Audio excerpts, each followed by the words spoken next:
What they're finding isn't just changing history, it's preparing for the most significant prophetic event since Christ's resurrection, the rebuilding of the Third Temple. Something extraordinary is happening beneath the bustling streets of Jerusalem right now. While millions of tourists walk above, archaeologists are uncovering stones that haven't seen daylight for 2,000 years. Stones that perfectly match ancient descriptions. Stones that whisper of prophecies about to be fulfilled. But here's what most people don't realize. The temple isn't being rebuilt by accident or human ambition alone. Every archaeological discovery, every political agreement, every ritual preparation happening in Israel right now is following a prophetic timeline that was written thousands of years ago.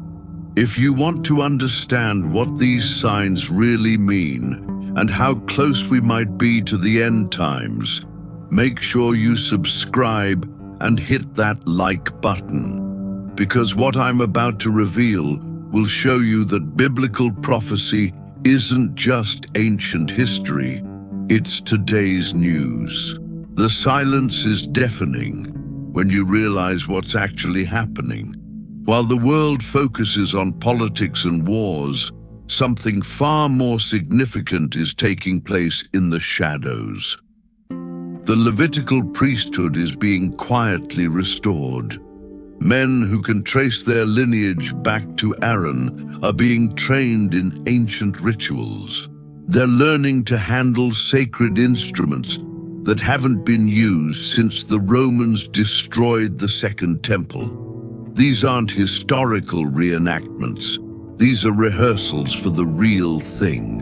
Recent excavations near the Temple Mount have uncovered structures that match Josephus's descriptions of Herod's temple with stunning accuracy. Archaeologists have found massive foundation stones, ritual baths, and ceremonial chambers exactly where ancient texts said they would be. But here's the part that should make every believer pay attention. These discoveries aren't random. They're happening at precisely the moment when political conditions are aligning for the temple's reconstruction. The archaeological evidence is overwhelming. Stone by stone, the ancient temple complex is being revealed. But what's even more remarkable is how these discoveries are confirming biblical descriptions that skeptics have questioned for centuries.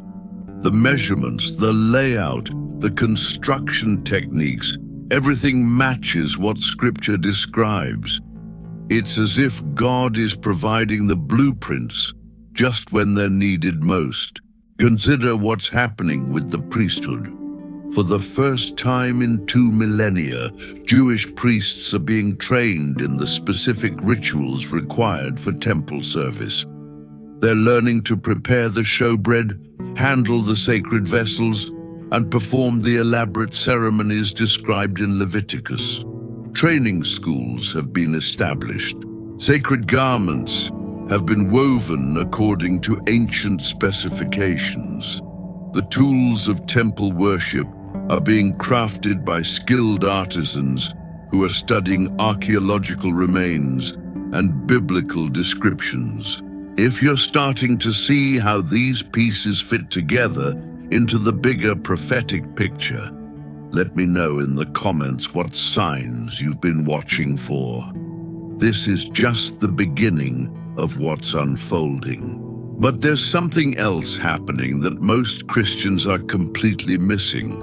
Altars are being constructed and tested, not for show, not for tourism, but for actual sacrificial offerings. These test altars are being used to perfect the ancient rituals, to train the priests, and to prepare for the day when the temple will be functioning again.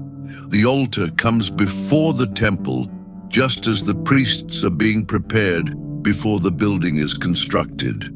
The political climate is also shifting in ways that would have seemed impossible just decades ago. International support for Israel has never been stronger among certain evangelical communities. There's growing political will to see the temple rebuilt and increasing technological capability to make it happen quickly. Modern construction techniques could rebuild the temple in a matter of months once the decision is made. Daniel's prophecy speaks of a covenant that will be confirmed for 1 week, 7 years, and many scholars believe this refers to a peace agreement that will allow the temple to be rebuilt. We're seeing peace negotiations, normalization agreements, and diplomatic breakthroughs in the Middle East that would have been unthinkable just years ago.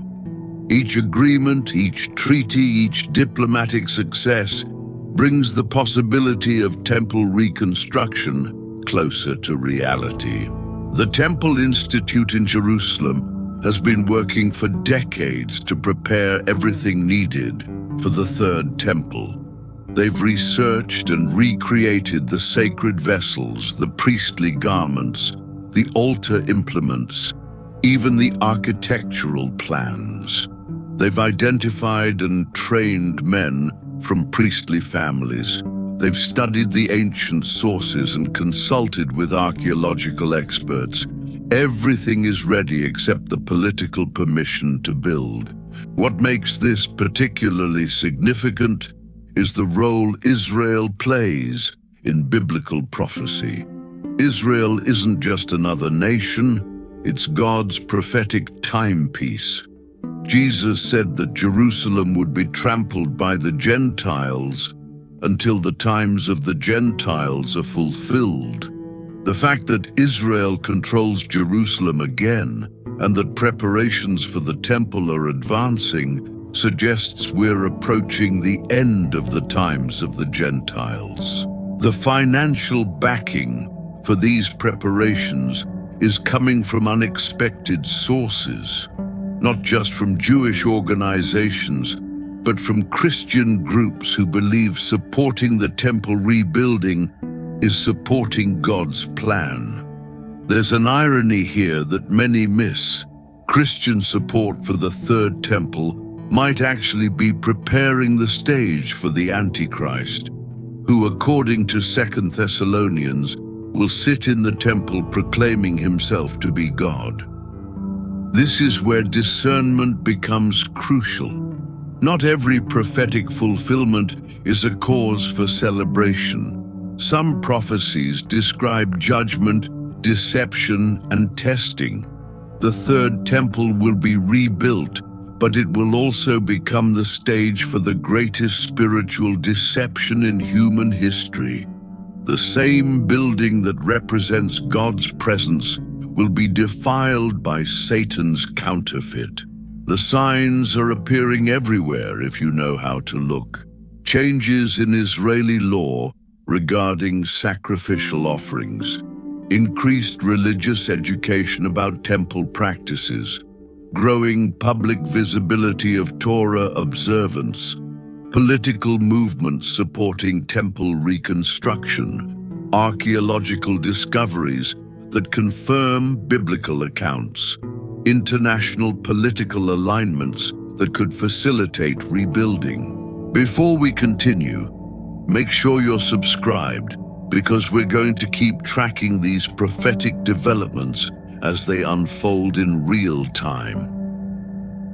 The pace of these changes is accelerating. What's particularly striking is how these preparations are happening simultaneously across multiple fronts. Archaeological work is revealing the ancient foundations, while modern architects are drawing up reconstruction plans. Priests are being trained while international political conditions are being prepared. Sacred objects are being crafted while financial resources are being gathered. It's as if an invisible conductor is orchestrating multiple sections of a prophetic symphony. The timing is no coincidence. These aren't random historical developments. They're the fulfillment of ancient prophecies spoken by Daniel, Ezekiel, and Jesus himself. We're witnessing the alignment of political, religious, archaeological, and financial factors in ways that would have been impossible in previous generations. But here's the warning that comes with this revelation. The same temple that will represent the fulfillment of God's promises will also become the location of the abomination of desolation. The same stones that will host holy sacrifices will later be defiled by the Antichrist. The same priesthood that will offer pure offerings will later be corrupted by false worship. This is why Jesus warned about seeing but not understanding, hearing but not perceiving. The signs of the temple's rebuilding are signs of both promise and warning, both blessing and judgment, both fulfillment and testing. Our job isn't to celebrate blindly, but to watch with discernment, understanding that God's prophetic plan includes both light and darkness, both truth and deception.